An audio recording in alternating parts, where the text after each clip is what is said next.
सभी को नमस्कार। मैं हूं डॉक्टर मनोज कुमार बत्रा, सह आचार्य रसायन शास्त्र विभाग, सम्राट पृथ्वीराज चौहान राजकीय महाविद्यालय अजमेर। तो आज हम जो है बीएससी थर्ड ईयर के अंदर इनऑर्गेनिक केमिस्ट्री के अंदर जो टॉपिक पढ़ने वाले हैं वो है क्रिस्टल फील्ड थ्योरी या क्रिस्टल क्षेत्र सिद्धांत, जो है वो सेकंड पार्ट। आप सब लोगों ने अब तक जो 2 लेक्चर पहले लोड किए गए हैं, आशा है जो 3 लेक्चर अब तक लोड किए गए हैं वो आप सब लोगों ने अवश्य रूप से देखे होंगे। उन सब लेक्चर्स में जो किया है मैं उनकी बातों को मैं थोड़ा सा संक्षेप में एक बार वापस आपको बताना चाहता हूँ। सर्वप्रथम जो थर्ड ईयर के अंदर जो हम टॉपिक पढ़ रहे हैं वो है मेटल कॉम्प्लेक्सेस के अंदर मेटल लिगेंड जो है बॉन्डिंग, यानी कि धातुओं में जो धातु और लिगेंड के मध्य जो बंध है उसकी प्रकृति या उसकी बॉन्डिंग के संबंध में हम बात कर रहे हैं। तो सबसे पहले हमने बीएससी सेकेंड ईयर की इनऑर्गेनिक केमिस्ट्री में हम सब लोगों ने ये पढ़ा था कि किस प्रकार से जो मेटल कॉम्प्लेक्सेस होते हैं उनका निर्माण होता है और उसके संबंध में उसकी बॉन्डिंग को समझाने के लिए जो संयोजकता बंध सिद्धांत या वैलेंसी बॉन्ड थ्योरी दी गई थी वो क्या है। फिर हमने अभी जब थर्ड ईयर का हमारा टॉपिक स्टार्ट किया तो हमने सबसे पहले बात की थी जो संयोजकता बंध सिद्धांत है या वैलेंसी बॉन्ड थ्योरी है उसमें कौन कौन सी कमियां हैं।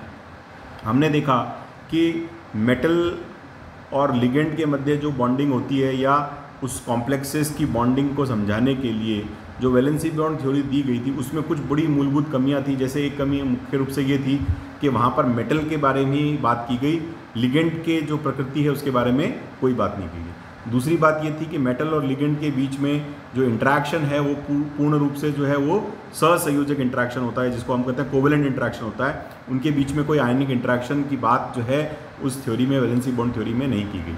इसी तरह से वैलेंसी बॉन्ड थ्योरी के माध्यम से हम जो मेटल लिगेंड्स के बीच में जो कॉम्प्लेक्स बनता है उसके अंदर उसके जो गुण हैं, जैसे उनकी चुंबकीय मैग्नेटिक प्रॉपर्टीज़ हैं, उनके इलेक्ट्रॉनिक जो उसका जो चार्ज क्या कहते हैं कॉम्प्लेक्स है उसकी इलेक्ट्रॉनिक प्रॉपर्टीज़ हैं, उसको वो सब बातें हम वहाँ पर नहीं समझा सकते।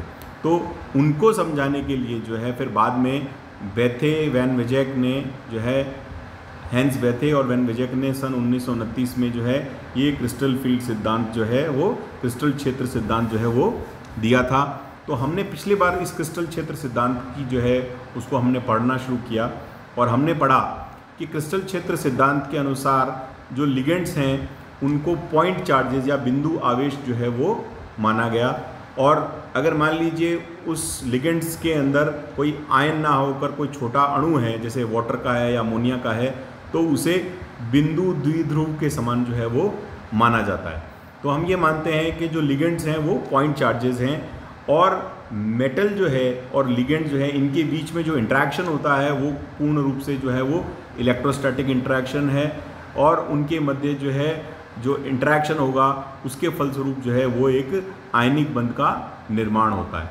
तो वहाँ पर जो मेटल है वो मेटल जो है उसके अंदर जो डी कक्षक हैं उन डी कक्षकों की जो शेप है उसके संबंध में भी हमने बात की कि जो 5 डी कक्षक होते हैं वो 5 डी कक्षक किस प्रकार से होते हैं। उनको हम 2 प्रकार के डी कक्षक मान सकते हैं। एक होते हैं जो इन बिटवीन द एक्सिस होते हैं जिनको हम T2G ऑर्बिटल कहते हैं, और एक होते हैं जो अलोंग द एक्सिस होते हैं जिनको हम EG सेट्स ऑफ ऑर्बिटल्स कहते हैं। तो ये जो 5 कक्षक हैं ये समभ्रंश जो है वो डीजेनरेट स्तर पर होते हैं, लेकिन जैसे ही लिगेंड के कक्षक जो है इनके नज़दीक जाते हैं तो इनकी जो डीजेनरेसी है वो समाप्त होती है और उस समाप्त होने से फिर क्या होता है, फिर आगे की अवस्था जो है उसको हम उसके बारे में आगे बात करते हैं। तो देखिए यहाँ हम जो है जिसकी बात कर रहे हैं जो क्रिस्टल फील्ड थ्योरी है उसके कुछ मुख्य बिंदु जो हैं उनके बारे में हमने पिछले बार बात की थी, 4 बिंदुओं के संबंध में बात की थी। आज हम उसके आगे के बिंदुओं के संबंध में बात करते हैं। तो देखिए यहाँ हम देखते हैं कि इस बिंदु संख्या 5 में हम जो है क्रिस्टल फील्ड थ्योरी के ही मुख्य बिंदु जो हैं उनकी यहाँ पर बातचीत जो है वो कर रहे हैं। स्वतंत्र धातु आयन के डी कक्षकों की समभ्रंशता या डीजेनरेसी जो है लिगेंडों द्वारा संकुल बनाते समय समाप्त हो जाती है।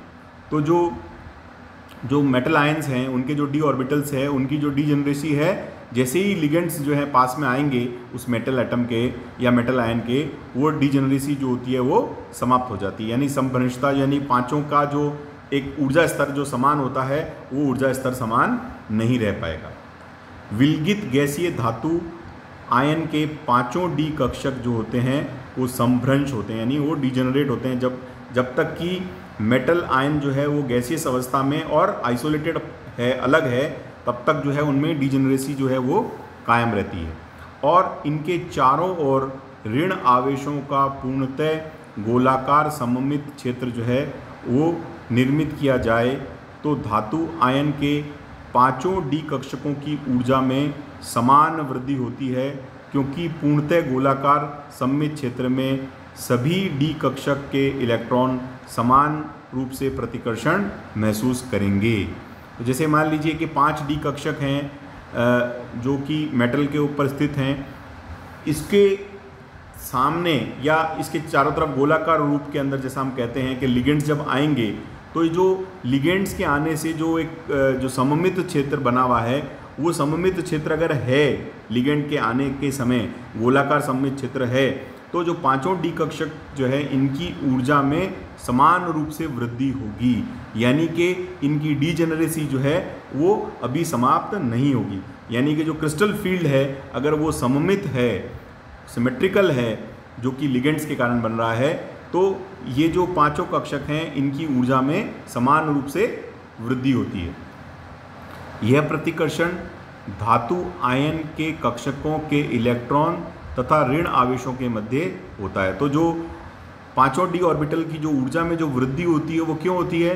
क्योंकि जो लिगेंड्स हैं उनके जो नेगेटिव चार्जेस हैं और इन कक्षकों में जो इलेक्ट्रॉन है उनके मध्य प्रतिकर्षण होता है, और उस प्रतिकर्षण के फलस्वरूप जो है वो डी कक्षकों की ऊर्जा में वृद्धि होती है।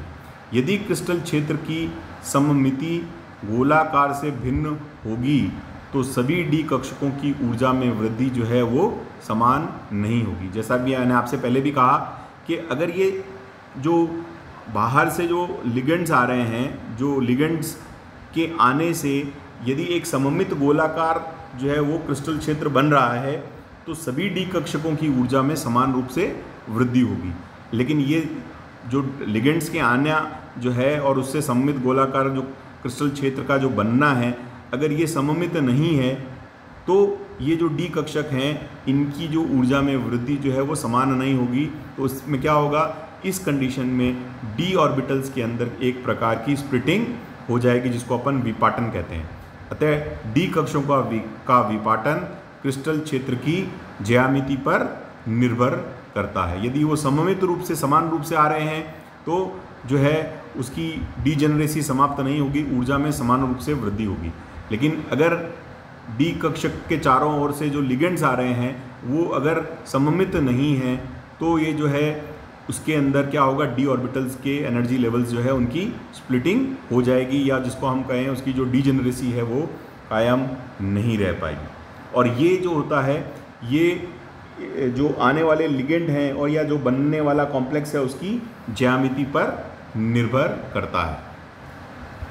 फिर अगला बिंदु है डी कक्षकों के विभाजन के फलस्वरूप कुछ डी कक्षक अपनी औसत ऊर्जा से कम ऊर्जा वाले हो जाते हैं, जबकि शेष कक्षक जो है उच्च ऊर्जा वाले हो जाते हैं। इन कक्षकों में इलेक्ट्रॉन का पुनः वितरण हो जाता है। इस प्रक्रम में बहुत सारे इलेक्ट्रॉन निम्न ऊर्जा स्तर में चले जाते हैं तथा कुछ मात्रा में ऊर्जा मुक्त होती है। इस मुक्त हुई ऊर्जा को हम क्रिस्टल क्षेत्र स्थायीकरण ऊर्जा या क्रिस्टल फील्ड स्टेबलाइजेशन एनर्जी कहते हैं। तो देखिए क्या होता है कि जो डी कक्षकों का जब विभाजन होगा या जिसको अपन कहते हैं स्प्लिटिंग होगी, तो स्प्लिटिंग होने के फलस्वरूप क्या होगा, उसकी जो औसत ऊर्जा है वो समान रहेगी, मतलब उसकी जो एवरेज एनर्जी है वो बराबर रहेगी। तो कुछ कक्षक जो है वो तो नीचे की ऊर्जा के कारण से जो है स्टेबलाइज हो जाएंगे, और कुछ कक्षक जो है जिनकी ऊर्जा उच्च हो जाएगी वो अनस्टेबलाइज हो जाएंगे। तो अब इस स्थिति में जब डी ऑर्बिटल्स की स्प्लिटिंग हो गई तो इलेक्ट्रॉन्स का क्या होगा, वो हुंड्स रूल के अकॉर्डिंगली उनका रीडिस्ट्रीब्यूशन हो जाएगा, इलेक्ट्रॉन जो है वो हुंड के नियम के हिसाब से पुनः वितरित हो जाएंगे, और कुछ इलेक्ट्रॉन यानी ज़्यादातर इलेक्ट्रॉन जो है वो कोशिश करेंगे कि वो निम्न ऊर्जा वाले कक्षकों में रहें, और जब वो पूरे भर जाते हैं तो फिर उच्च ऊर्जा वाले कक्षकों में इलेक्ट्रॉन जो है वो चले जाएंगे। और इस प्रक्रम को जो है वो हम CFSE या जो उस प्रक्रम में जो ऊर्जा मुक्त होती है उस ऊर्जा को हम क्या कहते हैं, क्रिस्टल क्षेत्र स्थायीकरण ऊर्जा कहते हैं। इसको हम आगे जब डिफरेंट क्रिस्टल्स के अंदर, जिसको हम कहते हैं octahedral crystal, tetrahedral crystal, square plane crystals, जब हम विभिन्न क्रिस्टलों के अंदर इस प्रकार का जो स्प्लिटिंग को देखेंगे तब ये जो है इसको हम और अच्छी तरह से समझ सकेंगे। फिर नेक्स्ट बिंदु है CFSE के द्वारा संकुलों के विभिन्न ऊष्मागतिकी गुणों यानी थर्मोडायनेमिक प्रॉपर्टीज़ को आसानी से समझाया जा सकता है। तो ये जो क्रिस्टल फील्ड स्टेबलाइजेशन एनर्जी है, स्थायीकरण जो ऊर्जा है, इसके द्वारा हम बहुत सारे ऊष्मागतिकी गुणों को आसानी से समझा सकते हैं। इसके द्वारा संक्रमण धातुओं के रंग यानी colours of transition metal complexes, चुंबकीय गुण, मैग्नेटिक प्रॉपर्टीज़ एवं अवशोषण गुण, जिसको हम कहते हैं एब्जॉर्प्शन स्पेक्ट्रम या कलर जो है, को आसानी से समझाया जा सकता है, जिसे VBT द्वारा नहीं समझाया जा सकता। जैसे हमने अभी आज बात भी की थी कि जो वैलेंसी बॉन्ड थ्योरी थी उसकी जो कमियां थी, उसके अंदर यही कमी आई थी कि जो कॉम्प्लेक्सेस की सभी गुणों की व्याख्या जो है वो वैलेंसी बॉन्ड थ्योरी के आधार पर नहीं की जा सकती, लेकिन क्रिस्टल फील्ड थ्योरी के आधार पर जो है हम बहुत सारे गुणों को समझा सकते हैं, जिससे उसमें से विशेष रूप से जो है उनके कलर जो है उसकी बात कर सकते हैं, मैग्नेटिक प्रॉपर्टीज़ की बात कर सकते हैं, और एब्जॉर्प्शन स्पेक्ट्रम की बात हम कर सकते हैं। फिर अगला है क्रिस्टल क्षेत्र में धातु आयन के D कक्षकों का विपाटन इस प्रकार होता है कि D कक्षकों की ऊर्जा में कुल कमी एवं D कक्षकों की ऊर्जा में कुल वृद्धि के बराबर होती है। जैसा मैंने आपसे कहा कि उनकी जो एवरेज एनर्जी है उसमें कोई परिवर्तन नहीं होता, अर्थात विपाटन से तंत्र की ऊर्जा में कोई परिवर्तन नहीं होता है। कम ऊर्जा वाले तथा अधिक ऊर्जा वाले D कक्षकों के मध्य ऊर्जा अंतर जो है वो 10dq या डेल्टा कहलाता है। इसको हम जो है 10dq से या डेल्टा से व्यक्त करते हैं। तो जो है D कक्षक जो है उनमें विपाटन हो गया, कुछ कम ऊर्जा वाले कक्षक हो गए और कुछ अधिक ऊर्जा वाले कक्षक हो गए, और उनके बीच में जो ऊर्जा का अंतर है वो उसको हम डेल्टा से या 10dq से प्रदर्शित करते हैं। फिर अगले बिंदु में 10dq जो है निश्चित सममिति या ज्यामिति के संकुलों में धातु D कक्षकों पर पड़ने वाले प्रभाव को प्रदर्शित करता है। इसे क्रिस्टल क्षेत्र विपाटन ऊर्जा या क्रिस्टल फील्ड स्प्लिटिंग एनर्जी कहते हैं। इसको हम डेल्टा जो है इसको या 10dq जिसको भी है, इनको हम क्रिस्टल फील्ड स्प्लिटिंग एनर्जी या विपाटन ऊर्जा कहते हैं। और क्वांटम यांत्रिकी के अनुसार जो है ये जो मान है उसको ज्ञात करने के लिए उसका जो सूत्र है वो है 10dq = 1/6 ZE² R2 की पावर 4 अपॉन A⁵ यहाँ जो E है वो इलेक्ट्रॉनिक आवेश है यानी चार्ज ऑन इलेक्ट्रॉन है, Z जो है वो चार्ज ऑन लिगेंड है, R2 जो है वो D कक्षक की रेडियस या त्रिज्या है, और A जो है वो धातु और लिगेंड यानी मेटल और लिगेंड जो है उनके बीच का डिस्टेंस है, उसकी दूरी। वे लिगेंड जिनके द्वारा, अगला बिंदु जो है वह है वे लिगेंड जिनके द्वारा उत्पन्न क्रिस्टल क्षेत्र विपाटन ऊर्जा 10dq या डेल्टा का मान कम होता है, दुर्बल क्षेत्र लिगेंड या वीक फील्ड लिगेंड कहलाते हैं। अब देखिए हमने कहा कि लिगेंड्स जब मेटल के पास में आएंगे तो जो मेटल के अंदर जो D कक्षक हैं उन D कक्षकों में विपाटन होगा, उनमें स्प्लिटिंग होगी, और ये स्प्लिटिंग जो होती है वो आने वाले जो क्रिस्टल है उसकी किस पर निर्भर करती है, उसकी ज्योमेट्री पर निर्भर करती है, और साथ ही जो है वो जो लिगेंड्स जो नज़दीक आ रहे हैं वो उसकी प्रकृति पर भी निर्भर करती है। यानी कि विपाटन कितना होगा ये जो है ये इस बात पर निर्भर करता है कि जो लिगेंड है उस लिगेंड की प्रकृति कैसी है। तो जिस लिगेंड के लिए इस 10dq या डेल्टा का मान कम होता है यानी कि वो लिगेंड जब नज़दीक आने पर कम मात्रा में स्प्लिटिंग को करता है, उन लिगेंड्स को हम क्या कहते हैं, दुर्बल क्षेत्र लिगेंड या वीक फील्ड लिगेंड कहते हैं। तथा जो लिगेंड 10DQ या डेल्टा का अधिक मान देते हैं उन्हें प्रबल क्षेत्र लिगेंड या स्ट्रॉन्ग फील्ड लिगेंड कहते हैं। तो जो स्प्लिटिंग है वो जितनी ज़्यादा होगी, अर्थात उसका मतलब है कि जो आने वाला लिगेंड है वो ज़्यादा प्रबल है, और अगर ये स्प्लिटिंग कम होगी तो इसका मतलब है कि जो आने वाला लिगेंड जो है वो दुर्बल है। लिगेंडों को उनके घटते हुए क्रिस्टल क्षेत्र में क्रमवार रखने पर जो श्रृंखला प्राप्त होती है उसे स्पेक्ट्रो रासायनिक श्रृंखला या स्पेक्ट्रोकेमिकल सीरीज कहते हैं। तो स्पेक्ट्रोकेमिकल सीरीज क्या है? स्पेक्ट्रोकेमिकल सीरीज ये बताती है कि लिगेंड जो हैं उनको जो है हमने एक सीरीज में अरेंज किया हुआ है, जो सीरीज़ ये बताती है कि उसमें आगे की तरफ के जो लिगेंड हैं वो उतने ही ज़्यादा स्ट्रॉन्ग हैं, प्रबल हैं, और पीछे वाले जो लिगेंड्स हैं वो उतने ही ज़्यादा कमज़ोर हैं। किसके लिए? स्प्लिटिंग करने के लिए। तो जो क्रिस्टल क्षेत्र में स्प्लिटिंग जो है उसको करने में वो कितने स्ट्रॉन्ग हैं या कितने वीक हैं, इस आधार पर जो है वो स्पेक्ट्रोकेमिकल सीरीज़ का निर्माण जो है वो किया गया है। यह श्रृंखला 10DQ के मान के आधार पर निर्धारित की गई है, जैसा मैंने आपसे कहा, तथा 10DQ का मान संक्रमण धातु संकुलों के स्पेक्ट्रम से ज्ञात किया जाता है। तो ये जो 10DQ की वैल्यू जो है वो डिफरेंट क्रिस्टल्स के लिए वो कैसे ज्ञात करते हैं, वो उसको हम जो है संक्रमण धातु संकुलों के स्पेक्ट्रम से, उसके जो स्पेक्ट्रम होता है उसकी सहायता से उसे ज्ञात किया जाता है। अतः इस श्रृंखला को स्पेक्ट्रो रसायन श्रृंखला कहते हैं। तो ये श्रृंखला का नाम स्पेक्ट्रो रसायन क्यों है? क्योंकि ये मान जो है वो स्पेक्ट्रा के माध्यम से ज्ञात किया जाता है, इसलिए यह श्रृंखला जो है वो निम्न प्रकार से होती है। तो देखिए यहाँ हम श्रृंखला देख सकते हैं, ये क्या है, लिगेंड्स को एक सीरीज़ में अरेंज किया हुआ है। तो सबसे पहले हम देख सकते हैं कि बाईं तरफ लेफ्ट हैंड साइड में CO लिगेंड है, कार्बोनाइल जो है वो लिगेंड्स हैं, फिर साइनाइड है, फिर नाइट्रो ग्रुप है, फिर डाईपिरिडीन, फिर सल्फाइड, फिर पिरिडीन, अमोनिया, फिर